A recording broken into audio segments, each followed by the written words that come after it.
Bom, boa noite a todos.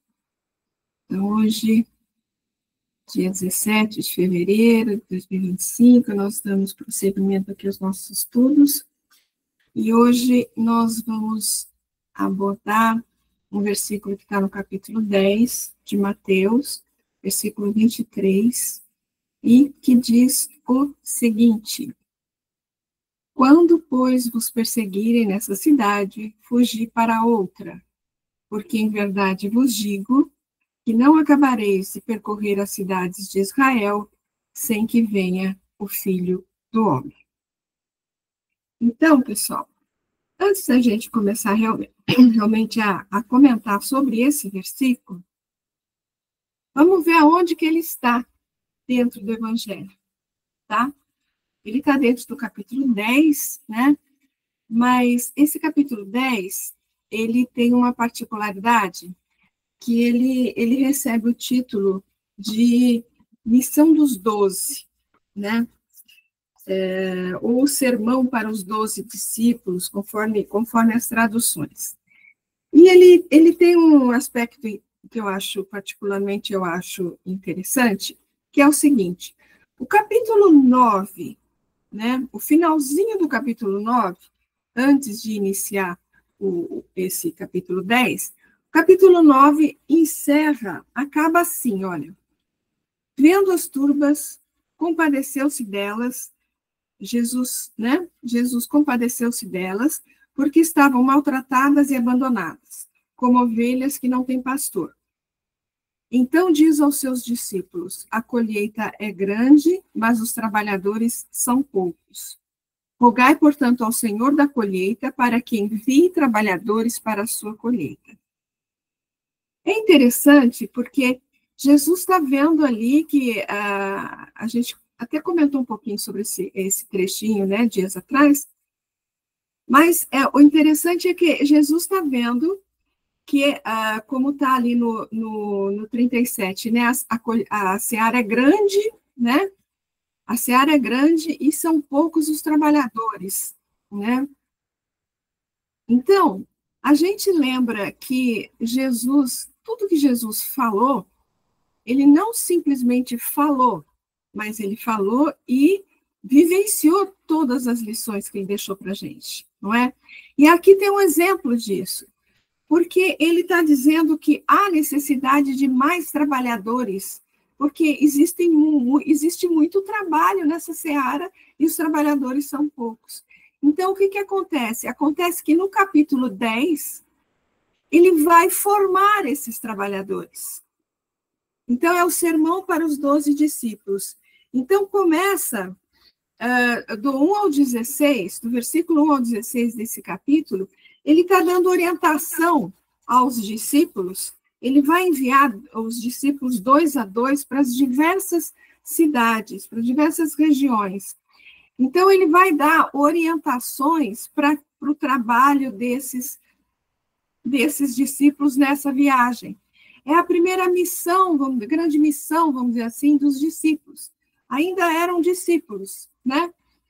Mas, então, de 1 a 16, ele vai dar um monte de orientação, de como eles devem proceder, né? Dizendo que eles vão curar enfermos, servir mortos, proclamar a mensagem, né, que o reino de Deus está próximo, enfim, ele dá um monte de orientações.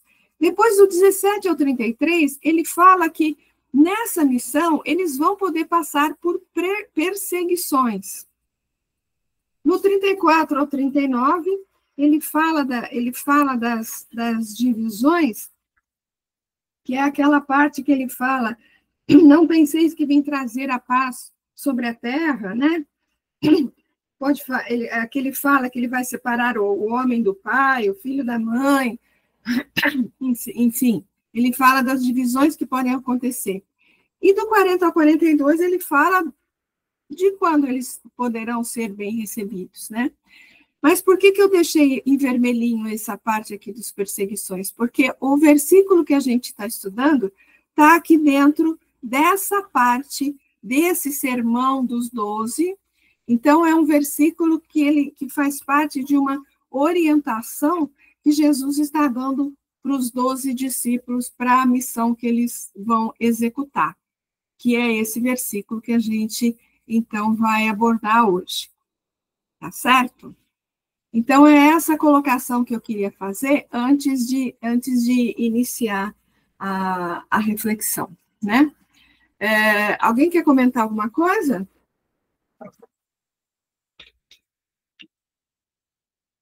Não? Então, prosseguindo, vamos pensar, como a gente costuma analisar o versículo, né? A gente vai aos pedacinhos, né? Então, primeiro a gente vai pensar assim, a gente vai pensar na questão do perseguirem. Quando, pois, vos perseguirem nessa cidade, né?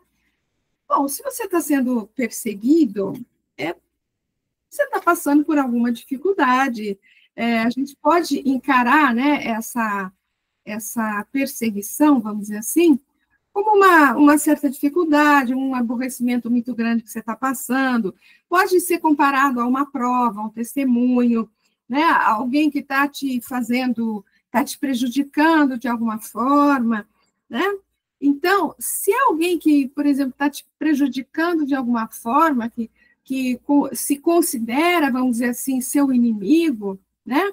A gente pode fazer aqui, dentro dessa questão da perseguição, assim, a reflexão sobre o ensinamento de Jesus, que é amar os inimigos, né? Que está lá em Kardec, que ele aborda essa questão do amar inimigos, né? Que é uma das, assim, considerada uma das grandes dificuldades, né, dentro do Evangelho do Cristo, né? Porque o perdão já é uma atitude difícil e perdoar os inimigos torna-se mais difícil, mas Kardec nos dá uma orientação muito boa a respeito disso. Bom, alguém quer comentar alguma coisa sobre isso? Só esse pedacinho, né? Quando vos perseguirem nessa cidade. Fala, Sheilinha. Então, primeiro, boa noite para todos e todas. Acho que só tem todas hoje. Não, senhora, o Afonso acabou de chegar. Boa noite, boa Afonso, noite. querido. Estamos com saudades de você. Estamos mesmo. Então, eu queria comentar o seguinte, que cidade, né? Posso comentar sobre a palavra cidade? Ou não é hora ainda? A gente vai falar sobre ela, mas Tá. Pode falar. Então, eu vou falar um pouquinho sobre vos perseguirem, né? Eu entendo como assim. Quando alguém não concordar com você, quando Sim. alguém... Pode ser só isso, né? Não precisa ser alguém que vai atrás de você e te persegue no sentido que a gente usa hoje, né? Eu acho que ele quer dizer, vocês receberam a missão de ir falar as coisas que eu estou trazendo. E se não, né, se não concordarem com você, aí depois eu queria falar sobre o que eu acho que ele quer dizer com nessa cidade, ou uma das possibilidades, né?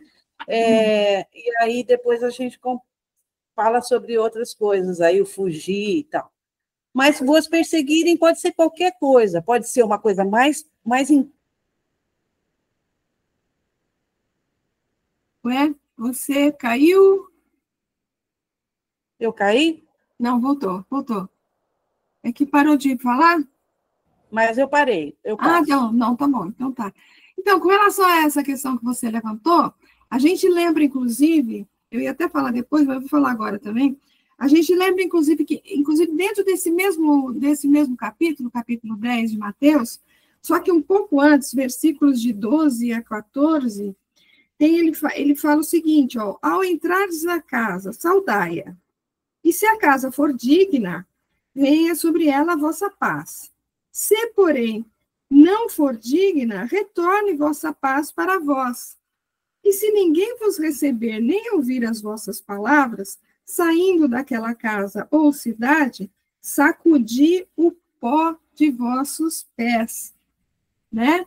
Então, o sacudir o pó de vossos pés tem tudo a ver com essa questão de, na verdade, de fugir para a outra, aqui que a gente vai comentar mais para frente. Mas tem a ver com o que você falou, na questão de simplesmente não concordar com você, não aceitar as suas colocações, não aceitar as suas palavras, né? Não vamos comungar com essa, vamos dizer, com uma vibração talvez complicada que possa vir de uma discordância, vamos dizer assim. Ou entrar em contendas, né? Isso, isso. Então, ó, vamos ler um pouquinho a respeito dessa questão. Ó, vos perseguirem nessa cidade. Podemos entender quando você estiver passando por alguma dificuldade, alguma vicissitude, algum aborrecimento muito grande. E pode ser também, pode ser um aborrecimento pequeno, né? Mas pode ser alguma prova, algum testemunho. Tudo isso pode representar essa questão do perseguirem nessa cidade, né? E com relação à questão de sofrer perseguição, podemos vincular as nossas reflexões ao que Jesus nos falou no Sermão do Monte: amai os vossos inimigos e orai pelos que vos perseguem. Que Kardec traz no capítulo 12, um comentário sobre isso, né? Muitos de nós, quando chegamos a essa parte do Evangelho, que nos diz amar os inimigos, pensa ser quase impossível. Entretanto, Kardec nos traz um esclarecimento maravilhoso com relação a isso, nos tranquilizando o coração, lembrando da limitação da linguagem da época, onde não havia matizes entre o amor, o amar e o odiar. Temos que melhor entender o que Jesus nos pede nesse versículo, de amar os nossos inimigos. Kardec vem em nosso socorro dizendo o seguinte: tudo que está em azul aqui são palavras de Kardec, tá? Que está no Evangelho segundo o Espiritismo. Não espero, mestre, que tenhamos pelo inimigo as mesmas expansões de carinho que temos pelas pessoas que amamos, visto que não se pode dedicar a mesma confiança a essas pessoas. Se sabemos que já nos fizeram um mal, quem nos pode garantir que se repetirá o fato? Além do que Kardec comenta sobre o fato de que é uma questão resultante da lei de física, da assimilação e repulsão de fluidos. Nos diz Kardec: o pensamento malévolo emite uma corrente fluídica que causa penosa impressão, enquanto o pensamento benévolo envolve-nos num eflúvio agradável. Daí a diferença de sensações. Sendo assim, amar os inimigos não pode significar que não façamos diferença entre o inimigo e o ente querido. Sendo assim, amar o inimigo não representa ter a mesma afeição que dedicamos a um amigo querido, pois nosso coração bate diferentemente na presença de um e de outro. Portanto, amar o inimigo representa não ter por ele o sentimento de ódio e de vingança. É não desejar-lhe o mal, mas, ao contrário, se nos for possível, que o auxiliemos. Portanto, seria o pagar o mal com o bem. É procurar o perdão pelo mal que nos fizeram. Não o esquecimento, porque nosso cérebro tem as ocorrências registradas e elas dificilmente são apagadas.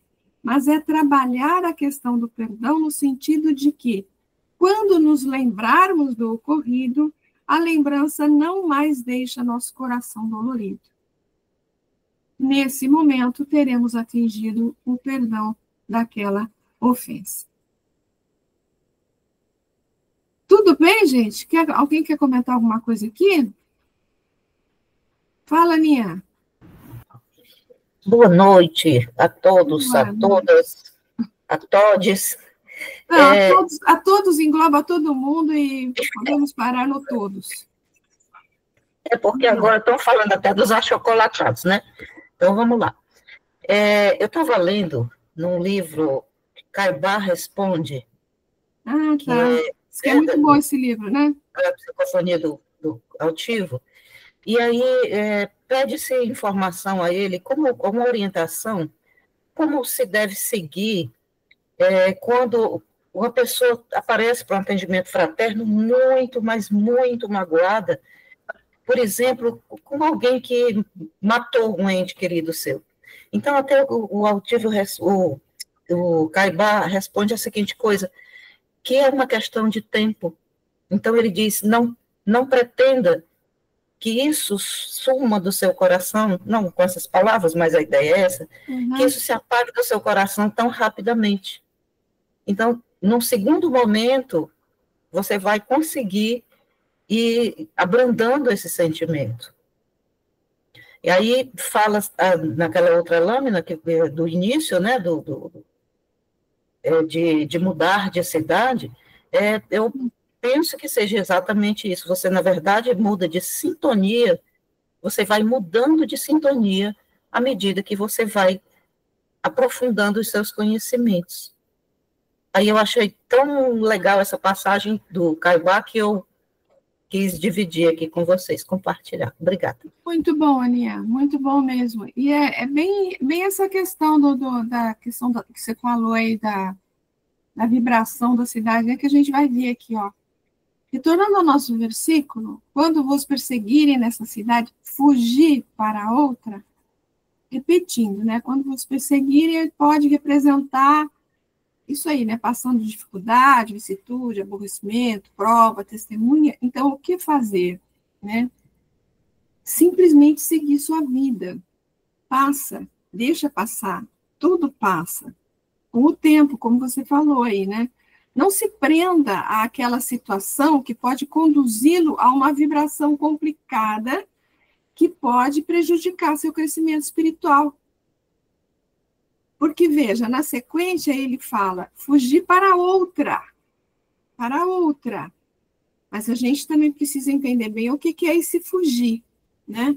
Porque isso não está representando que você deve fugir dos seus compromissos, dos seus deveres, das suas responsabilidades, né? Com o trabalho, com família, com familiares, com amigos, seja com o que for, né?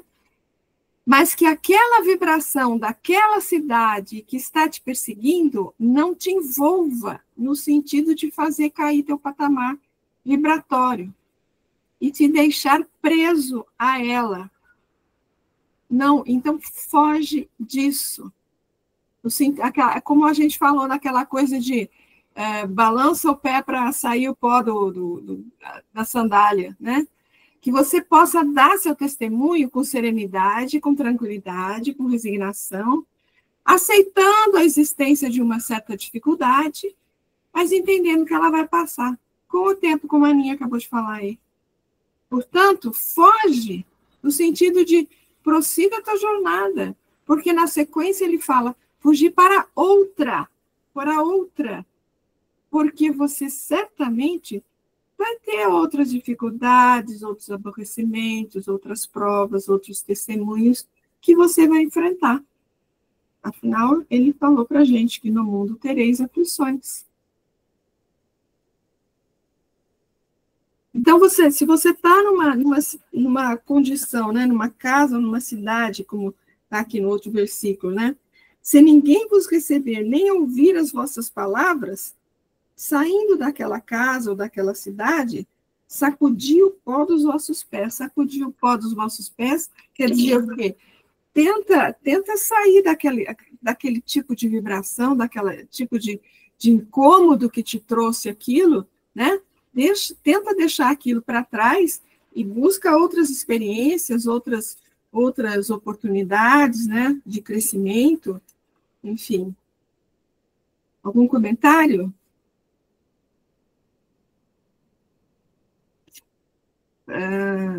Peraí. Primeiro a Sueli, depois a Sheila. Aqui no livro do Honório, ele fala sobre a cidade. Posso ler o trechinho? No livro do Honório, qual que é o livro? Porque eu pus aqui um texto. O Evangelho do Tempo. Então eu pus o texto aqui. Depois a gente lê. Tá ok. Tudo bem? Tudo bem. Sheilinha? Então, o que eu ia comentar é assim, né? Cidade é um lugar de múltiplos negócios, de múltiplos aspectos, assim, múltiplos aspectos, né? É onde se concentram, né, pessoas diferentes, vindas de lugares diferentes, e, enfim. Ele também, o Evangelho também tem a palavra aldeia, que acaba querendo dizer aquele lugar dentro de nós, né, que a gente está perturbado e tal. E cidade, nesse sentido de múltiplos aspectos, múltiplos interesses, no bom sentido da palavra interesse, se é que há, eu acho que ele não está falando assim, se alguém discordar de você, vira as costas e vai embora. Se Não, alguém discordar de você em algum aspecto, deixa aquele aspecto de lado, pega outro, isso, entendeu? Pega outro, muda a perspectiva, entendeu? Muda de aspecto a conversa. isso, E deixa aquele que está causando, ainda a pessoa não está pronta para perceber, né? Percebe outro e foge dele, quer dizer, deixa aquilo lá, não isso, aceita aquilo e vai ao encontro de outra coisa, exato. né? Quando você vai para outra cidade, talvez possa querer dizer isso também. Muito Era bom, isso que eu... Shelia, mas é isso mesmo. É o que está, quando está escrito aqui, ó, dê seu testemunho, é no sentido de encarar aquilo, encarar bem aquilo, né? Que faz parte da sua jornada, né? Então, encare com serenidade, com tranquilidade, com resignação, aceita a existência daquilo, né? Mas prossiga a tua jornada no sentido de que, né, não deixe que aquilo interrompa a sua jornada, né? Faça com que você estacione por conta daquilo, né? É aquela história, né, que quando do Evangelho, quando ele fala, quem não abandonar pai e mãe, me seguir, não sei o quê. Ninguém está falando, né, eu jamais diria para você abandonar seu pai, sua mãe, não é?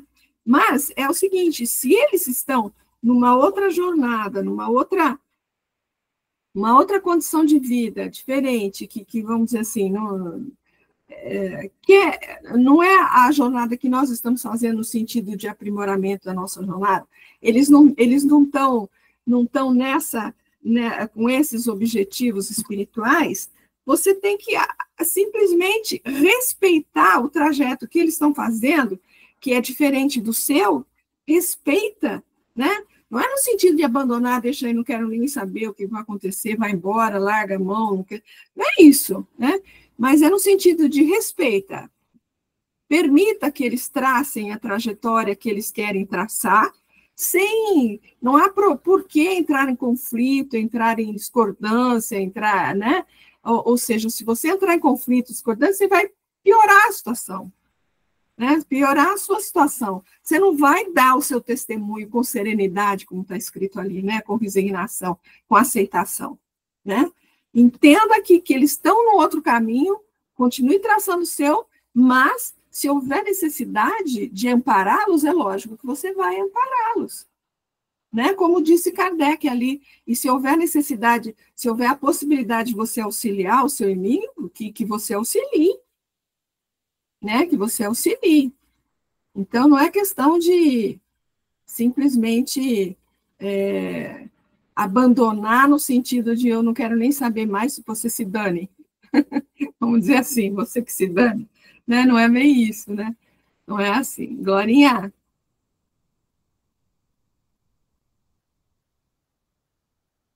Peraí. Oi, desculpa, eu estava falando com o microfone fechado. Eu pensei assim que pode ser até que seja uma grande besteira o que eu vou falar.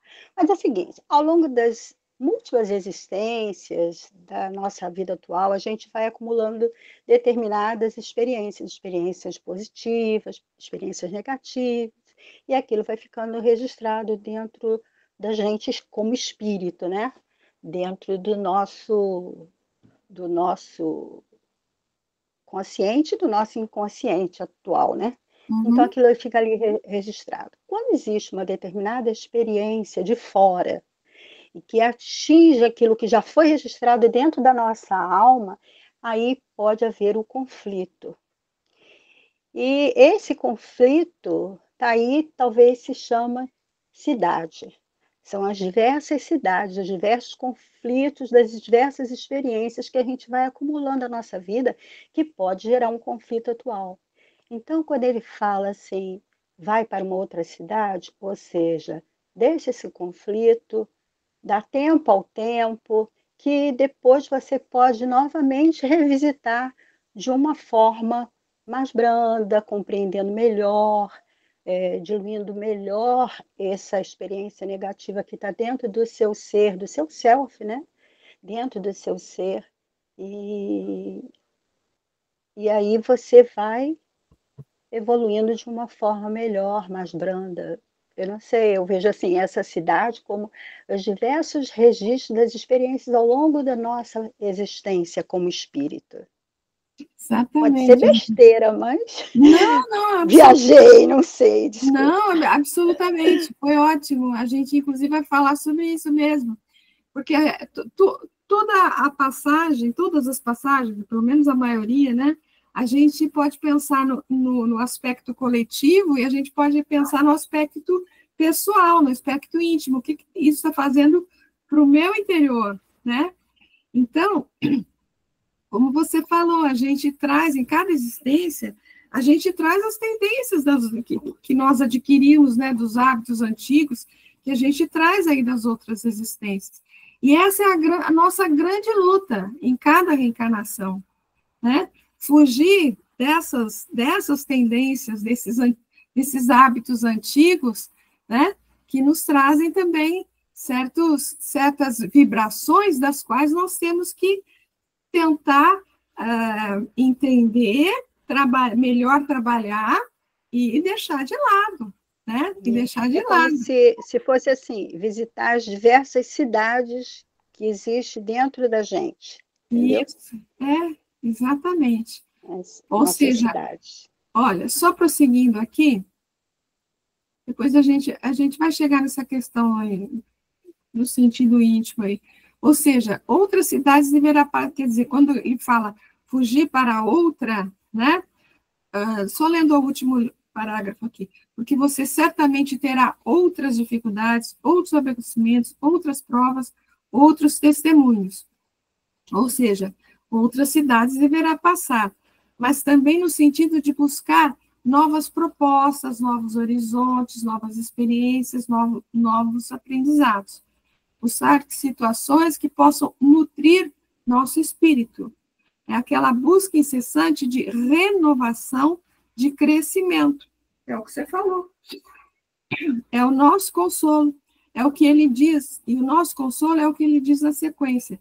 Porque em verdade vos digo que não acabareis de percorrer todas as cidades de Israel sem que venha o Filho do Homem. Olha que maravilha, né? Porque a gente viu o que era o Filho do Homem na semana passada, né? Então, quer dizer, antes de você passar por todas as cidades de Israel, ou seja, antes de você encerrar todas as suas experiências, todo o seu processo evolutivo, virá o Filho do Homem para você. O que quer dizer isso? Né?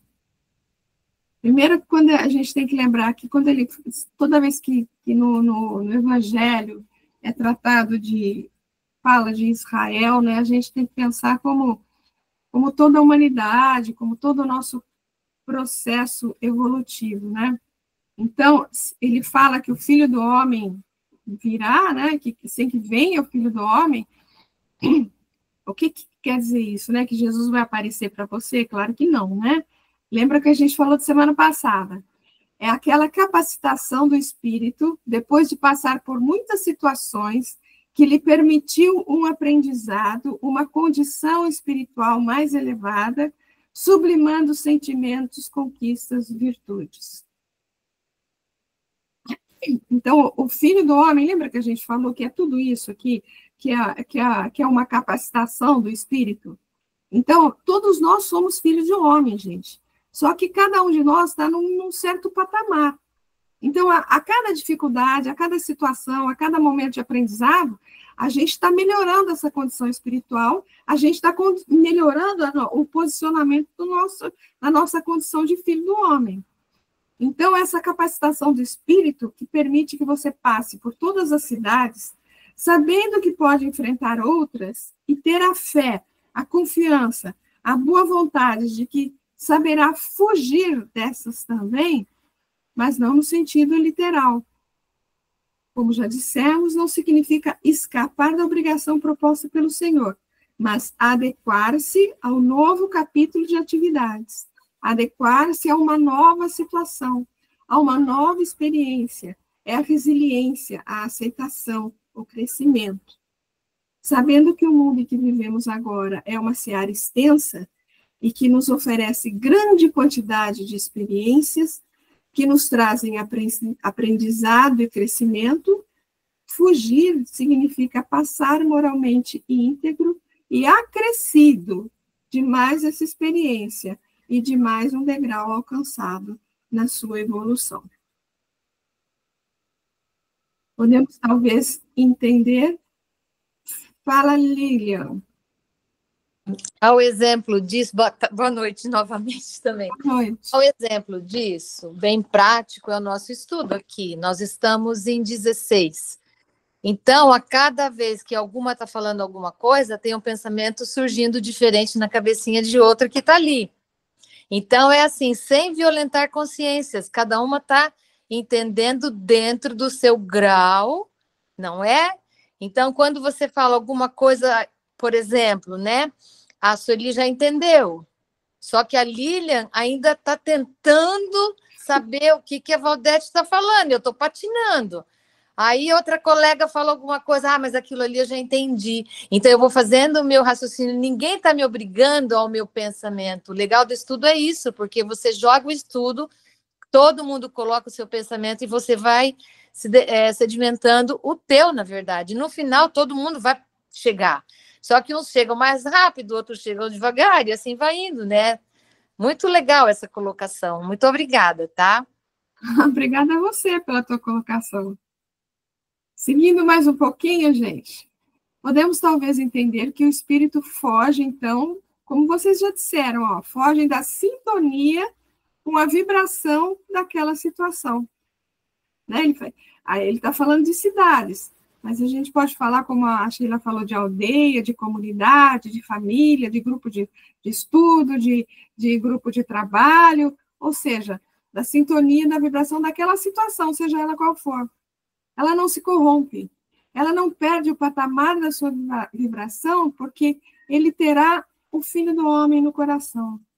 É aquele estágio do ser humano que personifica a sua conquista da vida em abundância, proclamada pelo Cristo. É aquele negócio que eu comentei lá do povo de Israel, né? Por que razão a palavra das profecias parece dirigida invariavelmente ao povo de Israel? Em todos os textos das profecias, Israel deve ser considerada como símbolo de toda a humanidade terrestre, sob a égide sacrossanta do Cristo. Então, podemos entender também todas as cidades de Israel como todas as condições espirituais que a humanidade pode nos oferecer. Então, quando ele fala, você não vai conseguir passar por todas as cidades de Israel, ele está se referindo, você não vai conseguir passar por todas as condições espirituais que a humanidade pode te oferecer, né? Até que chegue o Filho do Homem. Ou seja, depois que você passar por todas essas condições, você vai atingir o patamar que a gente almeja, né? Do Filho do Homem. Tá bom, pessoal?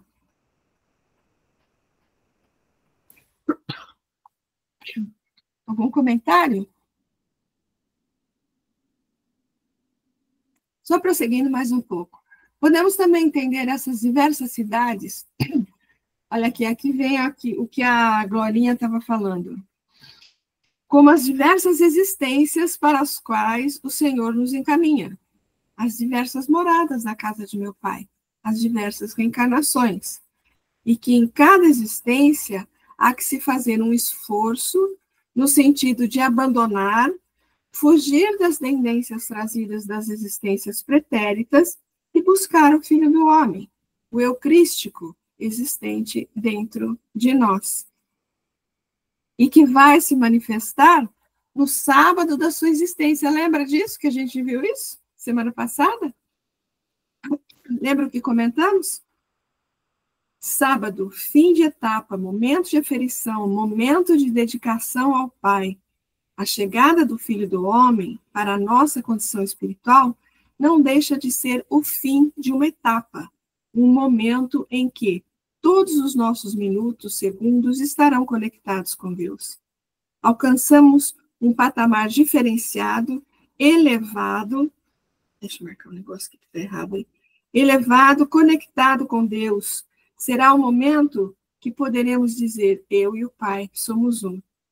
Ou ao menos, como diz Paulo, não sou mais eu quem vivo, mas o Cristo que vive em mim. E aí, pessoal? Como foi isso?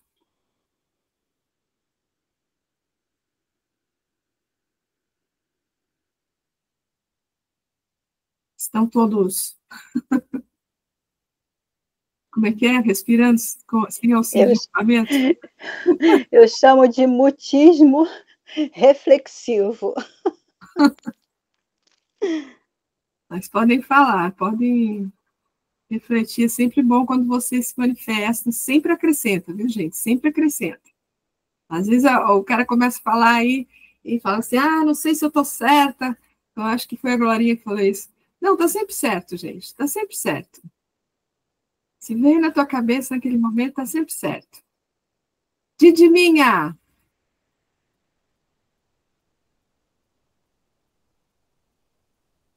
Eu estou aqui, né, como diz a Glória, no silêncio reflexivo, né, no budismo aqui. Mas essa questão do sábado, por exemplo, né, que é o fim da nossa etapa, né, na condição evolutiva, né, a gente tem que fazer determinados projetos, né? A gente não vai avançar em todas as virtudes ao mesmo tempo, a gente não vai conseguir conquistar, né? Às vezes, o autoconhecimento nos mostra determinada coisa que é um pouco grande dentro de nós, e aí a gente passa um tempo trabalhando aquela questão especificamente dentro de nós. Né? Eu vou dar um exemplo assim, né? Por exemplo, a vaidade. De repente, você pensa que é uma coisa que você já tinha vencido, que você já tinha aceitado as suas condições, aceitado tudo, mas aí, de repente, um acontecimento, algo que você lê, você percebe que realmente ainda tem alguma questão a resolver em relação a essa vaidade. Aí você vai trabalhar especificamente durante um tempo aquela questão específica. E aí, de repente, você sente que você venceu. Então, quer dizer, mais um sábado que você alcançou, né? Então, a gente, né, a evolução nossa é dessa maneira, né? E nessa questão do fugir, quando a gente não está em sintonia com aquela vibração, né? Quando a gente tenta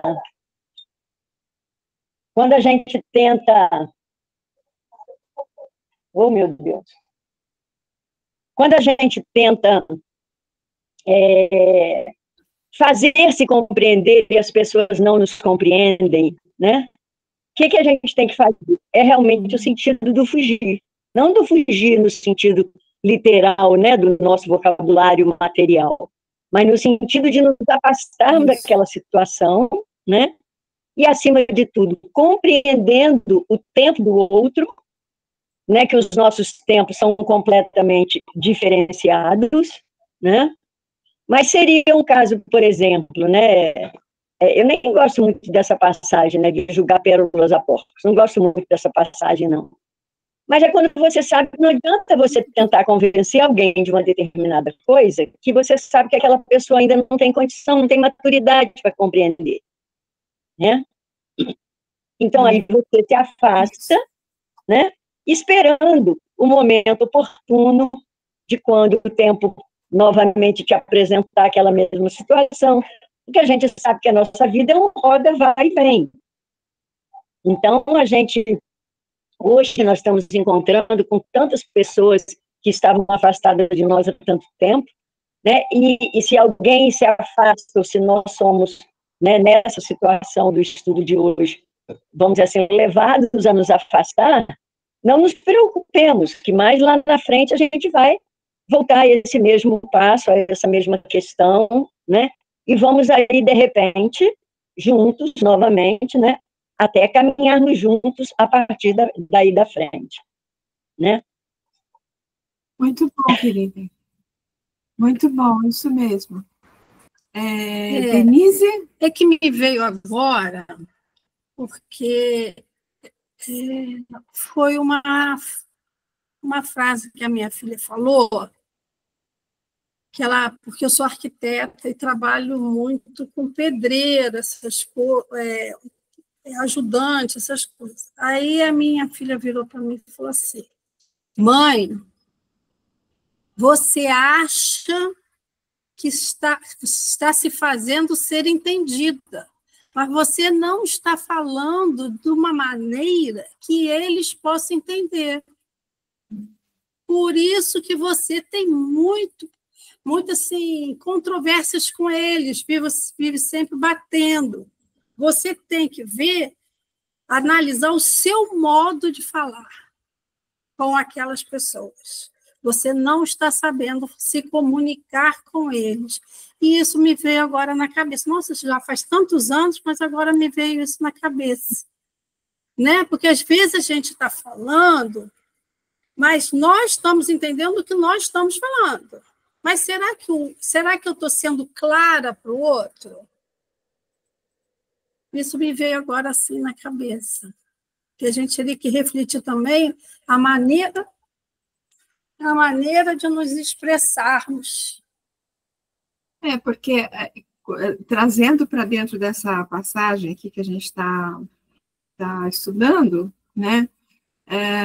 Os discípulos estavam sendo enviados para todas as regiões para anunciar a mensagem do Cristo. Então, eles estavam levando uma coisa que as pessoas não conheciam, né? Então, eles poderiam ser bem recebidos, como poderiam não ser bem recebidos, ou sofrer perseguições, como está nesse versículo aqui, né? Então, de se refletir sobre essa questão que você levantou, né? Porque eles estavam num patamar que ainda não tinham atingido a capacidade, vamos dizer assim, de compreensão. Tanto é que nesse mesmo capítulo, é aí que ele fala para os discípulos, né? Para ir de preferência às cidades aos filhos de, como é que é? Aos filhos de Israel, né? E não aos caminhos dos samaritanos, né? Por quê? Porque também era a primeira missão deles, e eles também não estavam tão preparados ainda para encarar o que eles iriam encarar. Mais para frente, eles iriam encarar aquilo, né? Assim, mais dificuldades, né? E estariam mais bem preparados, né? Mas aqui era a primeira missão deles. E entrar em contato com os gentios não era o momento apropriado para eles, né? Mas realmente o que você falou, né? A gente tem que tomar muito cuidado com aquilo que a gente fala. Eu lembro da condição de Galileu, né? Galileu quase perdeu a cabeça porque forneceu uma informação que as pessoas não estavam preparadas para receber, né? Agora, essa sua colocação é assim, realmente a gente tem que ter muita dificuldade, muito cuidado com o que a gente fala e a maneira como fala, né? Que às vezes não é o que está falando, mas é a maneira como está se expressando, né? Então, realmente é uma questão muito importante, sim. Fala, Lilian.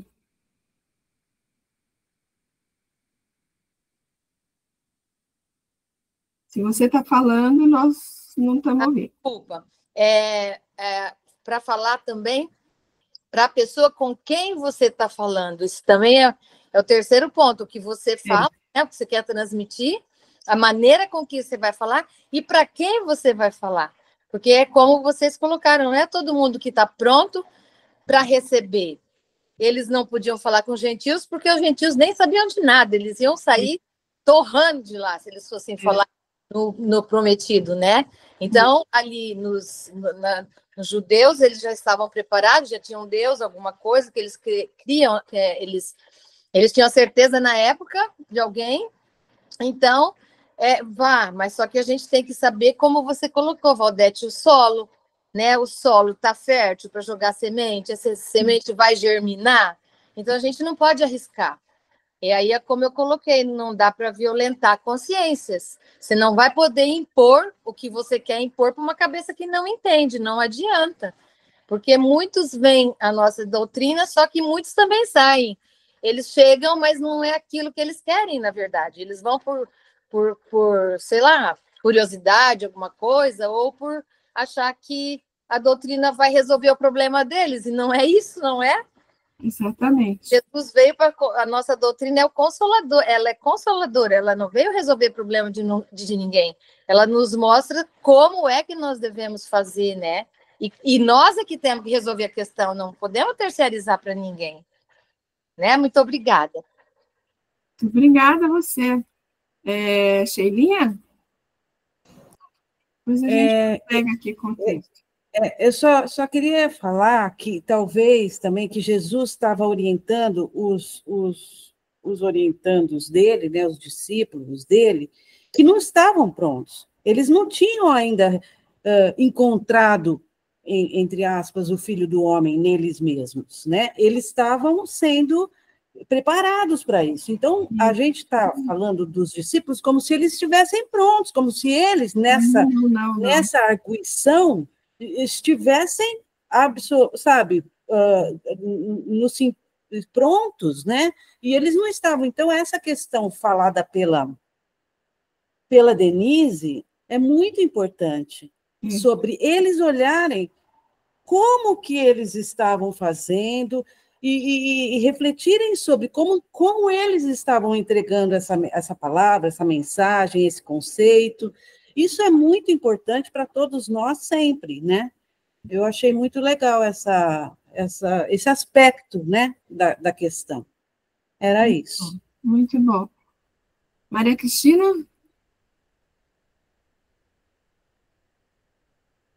Você está com o microfone desligado, filha. Aí fica difícil, né, falar, né? Eu só queria acrescentar, trazendo para dentro da casa espírita, qual é a nossa fala, qual é a nossa linguagem, como é que nós nos comunicamos com o nosso público, principalmente nas palestras, principalmente no atendimento fraterno, né? Falar do espiritismo, falar sobre espiritismo, com quem não acredita em reencarnação. Então, como é que é essa nossa fala? Então, essa passagem, penso eu que ela está muito atual. Ela não ficou lá, ela está aqui conosco todo o tempo, né? Essa seria a minha reflexão. Muito legal, muito bem. Bom, pessoal, vamos prosseguir mais um pouquinho aqui. Agora, Sueli, é o texto que você falou, querida. É esse aqui, não é? Ó, Evangelho por Dentro, do Honório Onofre de Abreu. O título é Estágios Redentores, e ele comenta exatamente esse versículo, e também comenta uns pedacinhos, né? Então, vamos ler, ó.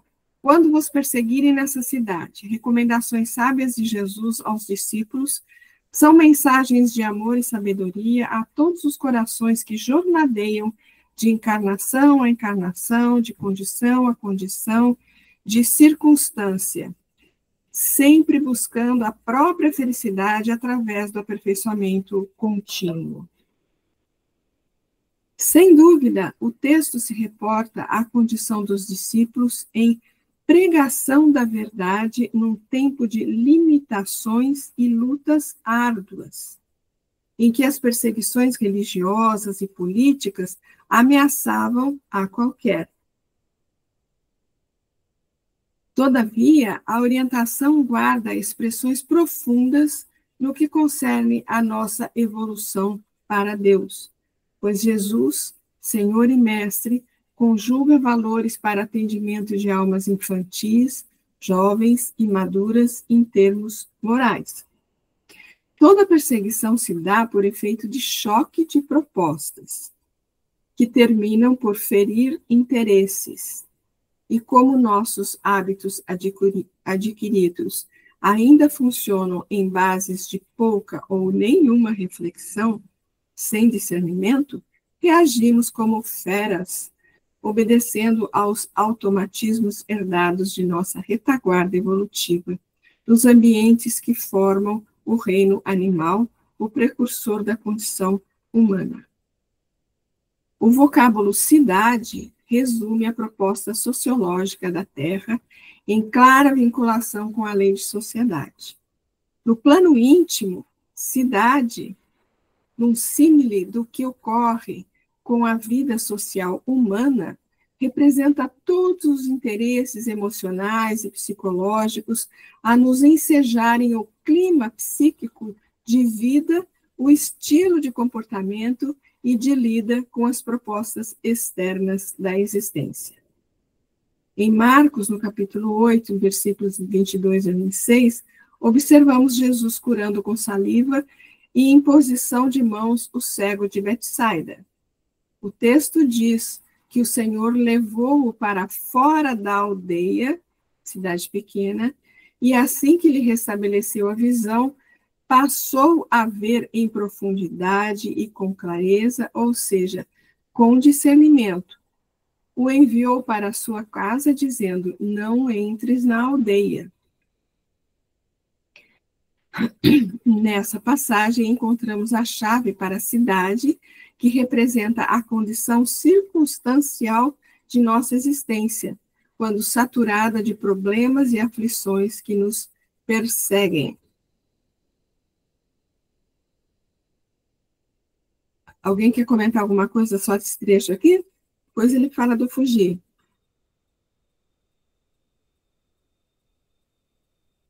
Não? Então, vamos lá. Fugir para outra. Ninguém opera renovação em terreno saturado, sob condições de esgotamento. Ninguém coloca remendo de pano não alvejado sobre veste velha. Fugir para outra cidade significa buscar outros horizontes, outras fontes de nutrição que renovem forças e ampliem a capacidade de realização do ser, já cansada de repetir as mesmas equações conhecidas.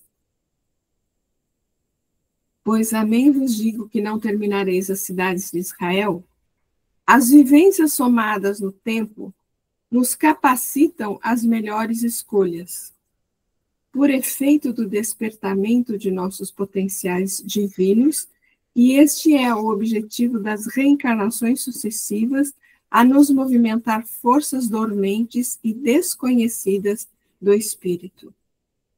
Israel, na justa conceituação de Emmanuel, deve ser considerada como símbolo de toda a humanidade terrestre. Portanto, todas as condições existenciais geradas pelos desejos e pela inteligência desabrochantes dos encarnados funcionam por estágios de aprendizado e fixação de conteúdos morais. A afirmação do Mestre de que não terminareis as cidades de Israel expressa seu pleno domínio sobre as probabilidades existenciais dos seres em nosso orbe, pois na caminhada evolucional, à luz da razão, do discernimento em aspectos ético-morais, nos alcançará o campo mental, revelando-nos filhos de Deus, até que venha o Filho do Homem.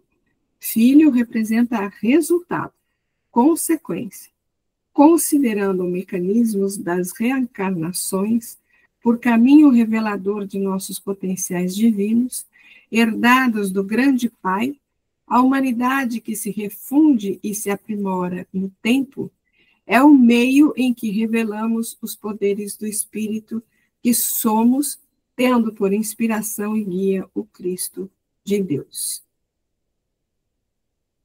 Aí é outro texto aqui na frente, gente. Alguém quer comentar alguma coisa aqui, gente?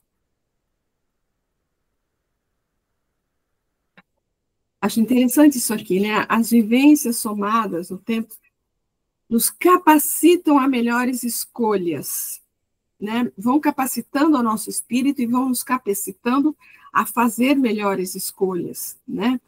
E quando ele fala, né, de Israel, o símbolo de toda a humanidade, ou seja, o símbolo de todas as condições possíveis que a humanidade oferece para a gente, e todas essas possibilidades são estágios de aprendizado e fixação de conteúdos morais, né? É interessante a gente pensar isso, a gente não pensa nisso, né? Quem pode falar? Sheilinha? Então, eu achei interessante que ele não falou assim, pois, amém, vos digo, que não terminareis as cidades de Israel. Ele não diz que até que terminardes as cidades, o Filho do Homem vem, nem que seja na última cidade. Ele não fala isso. Ele fala que nós não vamos terminar de passar por todas as cidades. Já falamos que cidades pode querer dizer uma série de coisas, tem um amplo, né, possibilidade de simbolismos, aí essa palavra. Experiências, de uma maneira geral. Né? Isso, experiências é ótimo, mas o que ele está dizendo é assim, talvez, né, é assim, vocês não precisam passar por todas as vicissitudes, por todas as experiências possíveis. Não precisa terminar. O Filho do Homem vem. Você vai ter o seu caminho. Isso. E o seu caminho é o seu caminho, não é o outro. Entendeu? Então, você não terminareis e todas as cidades e o Filho do Homem virá. É muito legal isso, né? Porque muitas vezes a gente aprende uma coisa que outra pessoa aprende de outro jeito. Não precisa passar pela mesma coisa, né? Mesmas vicissitudes, enfim, mesma experiência. É isso. Muito legal, Sheila, porque quando a gente fala que a gente vem para sublimar os nossos sentimentos, por exemplo, né? Muitas vezes, eu sempre lembro da história do André Luiz, né? Do pai do André Luiz, né? Ele precisava sublimar os sentimentos que ele tinha de sensualidade com relação às meninas que ele desencaminhou, né? Então, o que acontece? As meninas vêm como filhas dele, ele vem numa condição, ele vai casar de novo com a mesma mulher. Quer dizer, não há necessidade de passar por todas as dificuldades, ele não vai passar por uma dificuldade, não é? Ele vai passar por uma oportunidade, né? Por uma experiência, né? Então, é fantástico isso. Isso sabe o nome que eu dou para isso? Misericórdia divina. Misericórdia divina. E posso falar só mais uma coisinha? Claro. O jeito que a gente recebe aquela experiência faz toda a diferença, né? Então, é como a Lúcia Galvão sempre fala, eu ouço ela de vez em quando, ela sempre fala essa frase, que há quem passe por uma floresta e só veja lenha para sua fogueira. Nossa, quanta lenha tem para minha fogueira aqui. E não, né? Tem tanta coisa numa floresta, então como você recebe e interpreta aquela experiência faz diferença de um para o outro também, né? Com certeza. Era isso. Com certeza, gente, com certeza. Bom, pessoal, eu coloquei aqui de novo Não sei se vocês querem ler. É o trechinho que a gente viu semana passada sobre ser filho do homem, que estava lá no livro no Luz Imperecível. A expressão filho do homem é comum do Evangelho, participando da ascendência divina como filho de Deus. Ele, como filho do homem, também mostra sua identificação com os processos de aprendizado dos seres. Filho representa resultado, consequência. O filho do homem é, portanto, o produto da evolução humana, o super-homem, o homem por excelência, que, amadurecendo seus potenciais, penetra nas linhas de assimilação das revelações espirituais, ajustando-se à sintonia ideal pela utilização de suas reservas do superconsciente, liga-se assim diretamente às fontes inesgotáveis da vida maior. Evolução humana já realizada a caminho da angelitude, algo que nos é possível efetivar, dependendo apenas de determinação, boa vontade e perseverança de que Jesus é o modelo. É que, como fala de filho do homem, eu coloquei de novo aqui um texto que a gente viu semana passada, tá? E, para finalizar, tem um texto aqui do Ribonatti, no Evangelho dos Humildes, que eu achei interessante colocar aqui. Assim como cada espírito, individualmente, obedece à lei do progresso, é natural que também o planeta, em seu conjunto, obedeça à mesma lei. À medida que os espíritos aqui encarnados progredirem, progredirão com eles as instituições humanas, as quais melhorarão não só na parte material, como também na moral e intelectual. Os principais propulsores desse progresso, principalmente na parte espiritual, são os espíritos desencarnados, que por toda parte inspiram aos encarnados o respeito às leis divinas e, por meio de médiuns, através dos tempos, indicam à humanidade os rumos espirituais a seguir. Jesus toma Israel como símbolo do mundo, ao qual vinha ser pregado o Evangelho, e recomenda a seus discípulos que não interrompam o labor evangélico por coisa alguma, nem mesmo por causa das perseguições que sofriam. Conquanto, materialmente falando, não houvesse possibilidade dos espíritos percorrerem todas as cidades do planeta, nem por isso elas ficariam esquecidas. Uma legião de espíritos desencarnados estava incumbida de levar o Evangelho aos mais afastados recantos do globo, suscitando trabalhadores onde fossem necessários. E, modernamente, o Espiritismo, manifestando-se desde os lugarejos às grandes capitais, tornou-se um instrumento para a disseminação dos preceitos evangélicos, propagando assim o advento do Filho do Homem, isto é, do reinado espiritual de Jesus em todos os corações. Quer dizer, ele falou, na verdade, da missão dos discípulos, né? A missão que foi dada para eles, né? De passar pelas diversas cidades, divulgando a mensagem do Cristo. Algum comentário? Isso quer dizer que, da mesma forma que eles foram enviados, gente, para as diversas cidades para divulgar a mensagem do Cristo, como ele fala aqui, uma legião de espíritos desencarnados também tá incumbida dessa missão, e nós, modernamente, nós aqui, com o Espiritismo, também estamos incumbidos dessa missão, de levar o Evangelho por onde a gente puder levar, né? Mas que a gente também não se preocupe quando a gente não for bem compreendido, né? Quando a gente encontrar alguns dissabores aí, divergências, né? Que a gente não perca a nossa serenidade, entenda a condição de quem não aceitou a mensagem do Cristo e prossigamos para as outras cidades, para as outras palestras, para os outros grupos, etc. Tá bom, pessoal? Comentários?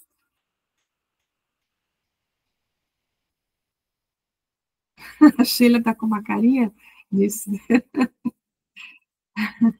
safada. Tudo bem?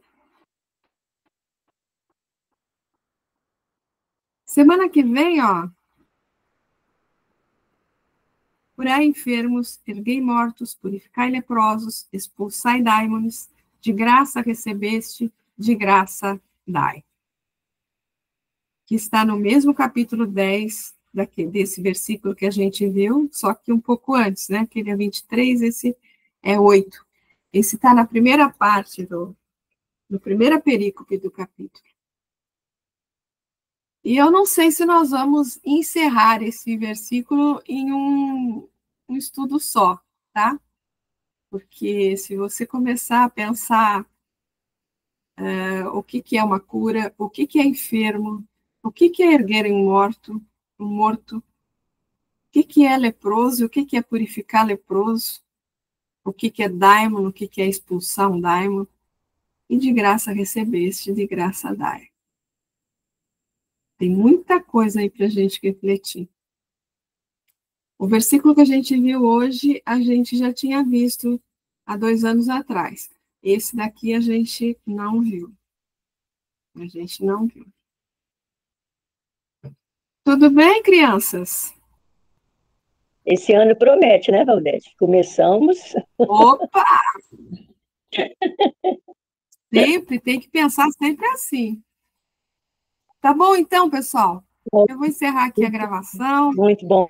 Prometendo aí para o pessoal que semana que vem a gente está de volta com esse versículo que a gente colocou aí. E até semana que vem, tá? Eu vou encerrar a gravação e a gente faz a prece.